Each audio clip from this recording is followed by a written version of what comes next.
If the Buffalo Bills offense is going to be better in 2025, there are 5 metrics that must improve. I'm going to break those down for you today on Locked On Bills.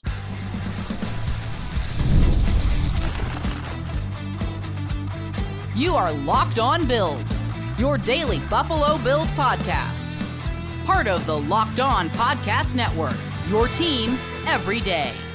What's up, Bills Mafia? It's Joe Marino, author of the Herd Mentality Substack, co-host of the Locked On NFL Scouting Podcast, co-host of the NFL First Read Podcast, and I'm your host of Locked On Bills. Want to thank you for making Locked On Bills your first listen every day, and a big welcome and shout out to our everydayers. You know who you are. Those of you who never miss a single episode, I appreciate y'all being here very, very much.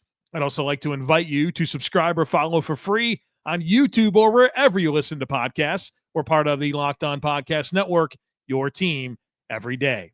Well, folks, welcome in.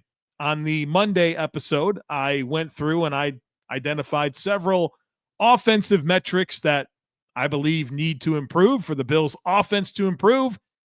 Today, we're doing the same thing on the defensive side of the football, and it's a very different conversation because the offense was really good. I've said multiple times that I think the 2024 Buffalo Bills offense had a heck of a claim to being the best offense the Bills have ever put on the field. Defensively, a lot of problems. And so I'm going to highlight some big problem areas that need to be better. And we'll talk about the different metrics that I think need to be better, why they were bad last year, and how the Bills can improve them this year. Now, just like we did for the offense, I want to celebrate some good things that happened defensively. The Bills were number one in takeaway percentage. So 17.5% of drives against the Bills defense ended in a takeaway. That's phenomenal. You love that. The Bills were number 4 in EPA per play defending the run, number 3 in run stuff rate. So they did some good things. Their pressure rates were pretty solid, but ultimately a lot more that fell short of where the Bills need to be. Now, I want to start by getting into some context because this context is going to define so much of the conversation we're going to have about why the Bills defense had the struggles that it did last season. And at the root of the context is a massive amount of overhaul when it comes to the roster and the coaching staff on the defensive side of the football. Obviously, a rookie defensive coordinator in Bobby Babich, a ton of personnel transition, some other coaching transition as well, where the Bills lost Eric Washington and had to incorporate a new D-line coach and John Butler in the secondary and incorporating a new corners coach. So there was some other transition, not just Bobby Babich as a rookie defensive coordinator, but other key spots as well, not to mention the personnel changes that happened year over year when considering the 23 defense to the 24 defense. But then you just had, it felt like a battle of attrition, starting with training camp, where you're expecting to have a battle for the safety job opposite of Taylor Rapp. And before you know it, Mike Edwards and Cole Bishop are hurt and really don't practice in camp. Then Matt Milano goes down with a bicep injury that keeps him out until December. Taron Johnson gets injured in the first half of week 1, misses multiple games. Terrell Bernard goes down in week 2, misses multiple games. So now it's week 3, and the entire second level of your defense is not available. Milano, Bernard, and Taron Johnson. You're playing the Baltimore Ravens with Balin Spector and Dorian Williams and Cam Lewis as your second level. You know, it's tough, right? It's a tough situation. Von Miller suspension. DeJuan Smoot gets injured. He only plays in 11 games, and you heard the Bills talk about how he was the key to their third down defense. The only 2 starters to not miss at least one game, Daquan Jones and Greg Rousseau. You had a declining impact from Rasul Douglas and Daquan Jones. Then you have Taylor Rapp and DeMar Hamlin get injured like middle to late parts of the season, miss multiple weeks. You're signing Jordan Phillips and Quentin Jefferson off the street to give yourself some help in the defensive tackle rotation where Austin Johnson wasn't the player you anticipated him being. You had a lot of problems. So why were so many things wrong with the Bills defense? It's all of that. but we will get specific with these metrics that I want to see improve. We'll talk about why they were what they were, which is a lot of what I just said, and then we'll get specific as to how these metrics can improve. Let's start with third down. Number one, I have 5 metrics. The first one is third down defense. The Bills, 43.8% conversion rate on third downs, 29th in the NFL last year. You're talking about a bottom 5 third down defense. In terms of EPA per play on third down, the Bills are also 29th. You know who their neighbors are? The 3 teams that were worse than the Bills in EPA on third down, the Falcons, Panthers, and Jaguars. It's embarrassing. That's not the company you want to keep, really, regarding anything, but especially defense. And the Bills were equally bad against the run and pass on third down. They gave up the 7th most yards per pass on third down, the 6th most yards per rush allowed on third down, and 3rd most yards per play, regardless of run or pass on third down. Bills couldn't get off the field. It was demoralizing. You watch the games, even third and longs, nothing was ever safe. You never felt like the Bills were going to get off the field. Why was that the case? Well, it's all the stuff we talked about. All the transition, the injuries, players not living up to what they were supposed to be. Yeah, all of that, you bake all that together, it's going to be a tough go for you when you're trying to play third down, the highest leverage down you can have.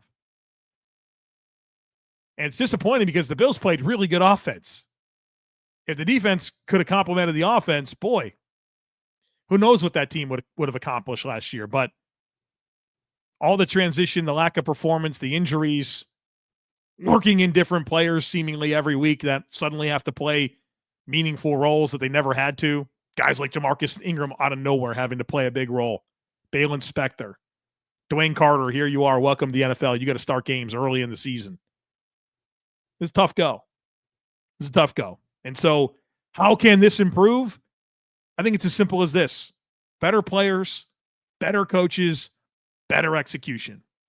You're going to hear me say that a lot today. Better players, better coaches, better execution.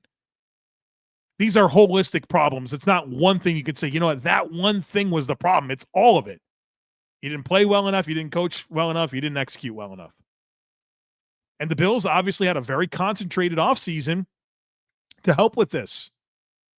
Their first 5 draft picks. Joey Bosa, Larry Ogunjobi, Michael Hoecht. You did things. Trey White's back. Derek Forrest. You invested in this defense. Not just in a personnel capacity, which you certainly did, but also with the coaching.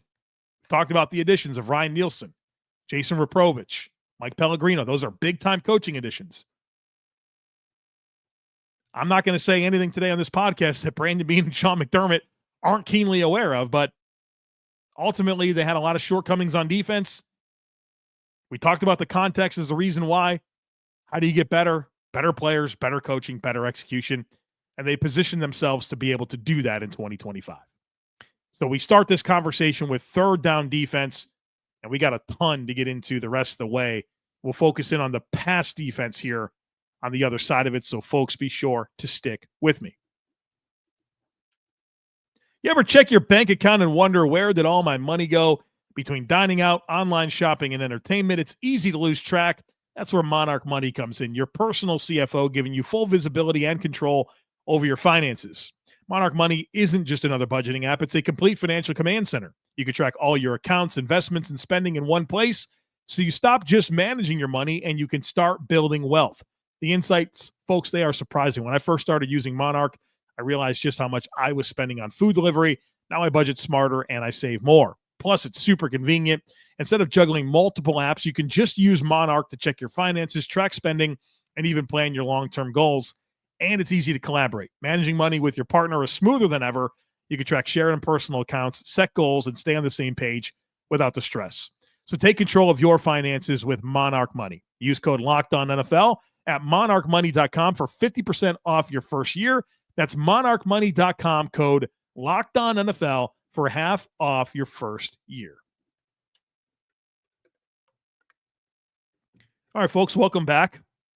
Let's talk pass defense. Boy, the Bills were not good at defending the pass last year. 23rd in EPA per pass against the Bills defense. You're talking about bottom 10 pass defense. Average separation per target, 3.8 yards, 28th in the NFL last year. A lot of guys open. A sack rate of 6.1%, 20th in the NFL. And the Bills in particular were very bad at defending short, quick passes. Number 25 in the NFL in EPA per pass, under 10 air yards. Number 23 in EPA per pass on throws that came out of the quarterback's hands in under 2.5 seconds. Dice the Bills up. Quick, short passes destroyed the Bills. Giving up too much separation, not getting enough in the way of sacks. That's how you have a bottom 10 pass defense, which is pretty uncharacteristic. The Bills are typically very good at pass defense. So why was this the case? Why did the Bills have such an uncharacteristic year defending the pass? Well, pass rush wasn't effective enough. Coverage wasn't tight enough. It's that simple. The front just wasn't what it needed to be last year. It just wasn't. It didn't make the impact it needed to make. Did it have its moments? Sure. But in total, not good enough. I think where you really kind of felt this, though, was with the back seven, because the Bills, from a pressure rate perspective, was pretty solid. They just weren't tight enough in coverage. Rasul Douglas, you could feel some age on him this past year. Not having Matt Milano like you expected. Not having Taron Johnson for a lot of games. It just, you weren't tight enough in coverage. I thought it was Taron Johnson's worst year in coverage. Good overall player, but I think the pieces around Taron Johnson as a slot player with all that's on his plate, when your front's not making the impact, when you have a corner that's not playing up to speed, when you're having a lot of turnover on who's playing linebacker, I think that affects a guy like Taron Johnson. Not to mention your new safety group. Pass rush not effective enough, coverage not being tight enough. How can it improve? Joey Bosa, Michael Hoecht, Larry Ogunjobi, TJ Sanders, Landon Jackson, Maxwell Hairston, growth from Cole Bishop, Matt Milano being healthy. That's how you do it. You play better, you coach better, you execute better. Pass defense was bad. How about this one? This is a bit of an underrated talking point. I've kind of referenced it a few times, but a metric that I hope improves or increases this coming year is stunt percentage. Well, you might be wondering, what is a stunt? Teams run stunts with their defensive line, where you might have a twist or a gap exchange or situation where your defensive end's going to crash down and your defensive tackle is going to loop around, or vice versa. You run games with your defensive linemen to, creates communication challenges with the offensive line. It can give your guys opportunities to attack angles and use athleticism and quickness, convert speed to power. There's a lot of good benefits to stunting. You can't do it all the time. There's risk involved. If you stunt, you're more likely to be out of a rush lane or a run defense gap, right? There's some challenges that come with it, but it can be very effective, in particular with how you rush the passer. And the Bills last year, let me give you some contrasting numbers. When they stunted, which they did on 128 plays versus 512 that they didn't against the pass, the splits are very, very, very different. The passer rating when the Bills stunted, 84.3. When they didn't, 95.6. When the Bills stunted, they had a sack rate of 9.4%. When they didn't, it was 5.3. When they stunted, a 5.6% turnover-worthy throw rate. When they didn't, 3.4%. When the Bills stunted, they had a 45.3 pressure rate. When they didn't, 30.1. Here's a big one. Pressure rate over expectation with a stunt, 14. Pressure rate over expectation without a stunt, minus 0.7%. Pretty big difference. Passer rating way down. Sack rate way down. Turnover worthy throw rate way down. Pressure rate way down. Pressure rate over expectation way down. And I'll say this as we get into the why. These numbers are not drastically different for Babich as a DC in 2024 compared to Sean McDermott in 2023. It's just a 1.3% difference. Babich called the stunt on 20% of pass plays. McDermott called it on 21.3%. So it's not like it was called at a crazy different rate, but based on these splits, I'd like to see the Bills stunt their defensive linemen more. Maybe a 10% spike, something like that. And it's not a situation where it's like, oh, well, if you do it all the time, then you just extrapolate what you did in 128 dropbacks to over 500. It doesn't go like that. But I think you can uptick it a little bit more to get a little more impact out of the stunts. So why did the Bills not stunt more despite how effective it was? I think big part of it is just not being able to solidify your defensive line pairings. A lot of guys missing time up front. And it really feels like DeJuan Smoot was a big part of this equation, particularly on third downs. I mean, there was a quote that came out that said Dwayne Smoot called the third down defense. Guy missed 6 games, but in the 11 that he was available for as a rotational player, he played 45% of snaps. That's pretty meaningful. He was a guy that legitimately got opportunities to reduce and play inside. Something I hope that the Bills do more with Greg Rousseau. In fact, let's have an improv moment right here. A metric that I hope changes in 2025 for the Bills defense is that Greg Rousseau gets more opportunities to rush the B gap. I think he got 3 last year. I would like to think that he would get 100 opportunities. I don't know if that's going to be different or not, but I want to see Greg Rousseau get a chance to rush interior gaps more. But point being, with why the Bills didn't stunt more despite it being so effective, I think it comes down to defensive line pairings. Von Miller gets suspended, after a few games. The injuries. You're bringing in Quentin Jefferson and Jordan Phillips off the street late in the season to get by. So I think that's what really goes into it. And I would say athletically, not the most dynamic front. The Bills' athleticism up front this year with their defensive line is significantly better than last year's group. Significantly more athletic. And I think that may inspire more stunt calls. So how can the Bills improve this? Well, you call it more, right? Call more stunts. Put your guys in better positions to make plays and affect the pocket and affect quarterbacks. But the reason you would call it more is if you had more comfort with your defensive line pairings, more health overall, and have better athletes up front, which I think the Bills kind of have that formula going for them this year compared to last. All right, we have 2 more to get to. I want to talk about some tackling metrics and red zone defense. So we'll get into that here on the other side of it. Folks, be sure to stick with me.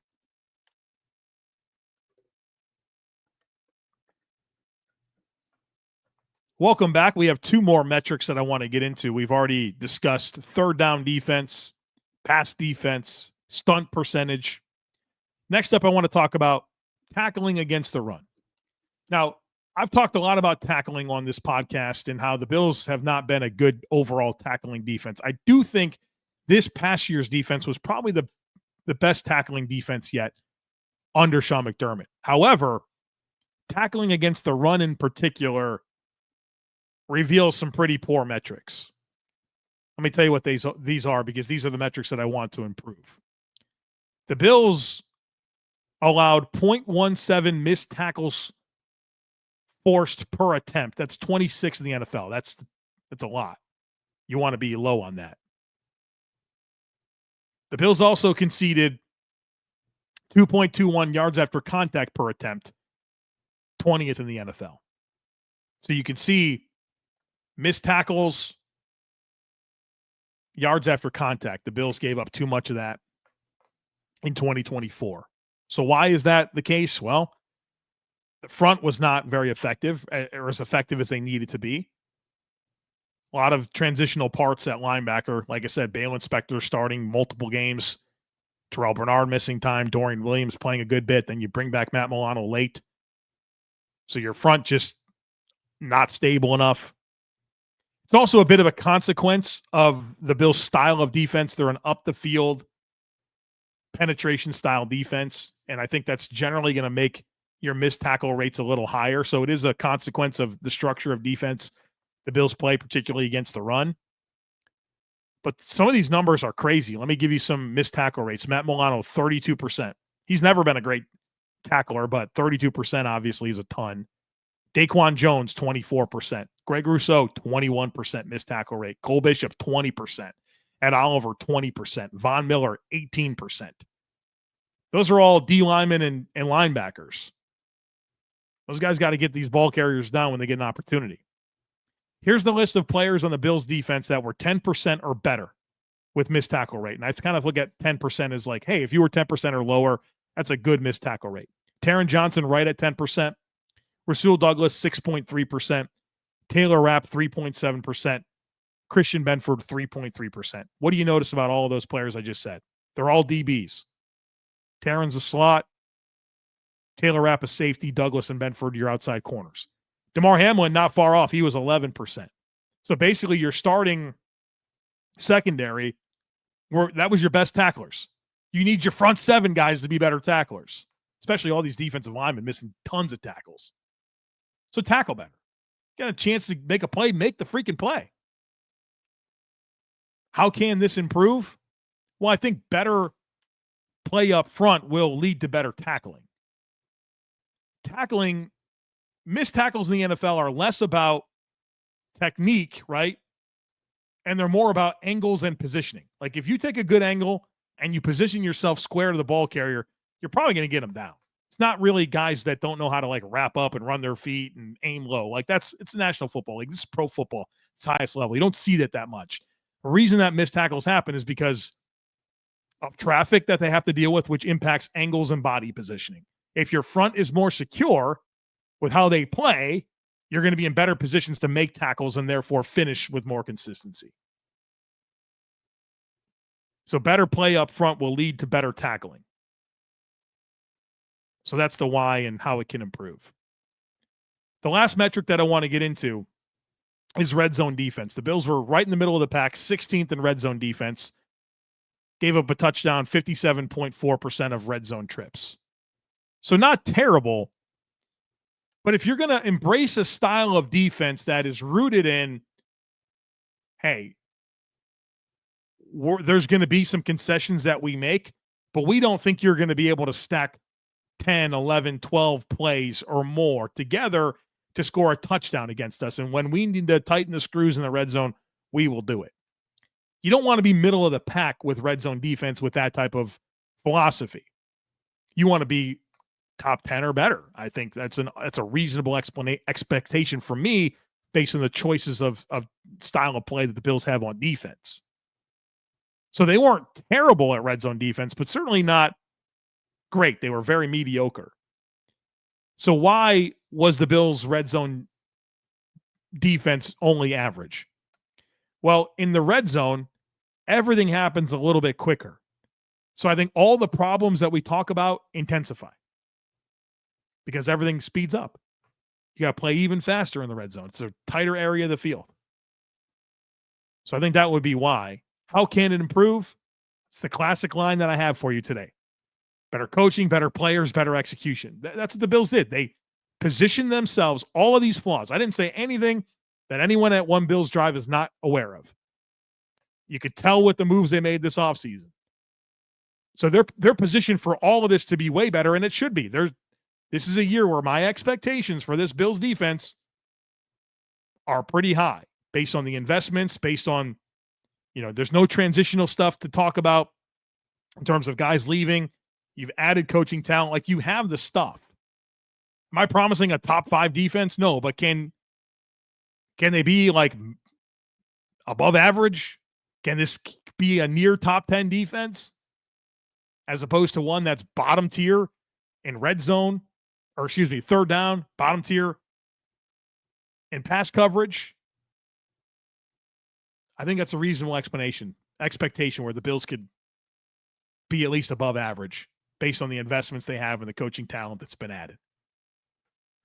Not as good of a story to tell as we had yesterday on offense, but a necessary story to tell on defense. And I think the good news here is that you can find the practical ways based on the moves that have been made that the Bills can be better in these areas. All right, folks, very excited for our conversations that are coming the rest of the week. Mandatory minicamp is happening. We're going to get great nuggets out of One Bills Drive that will give us plenty to discuss the rest of the week here on the podcast. So be dialed in. Don't miss anything. Make sure that you're subscribed. I'd love it if you took a second to rate, review, and share the podcast. Have a great rest of your day. Go Bills. And I look forward to catching up with you again real soon.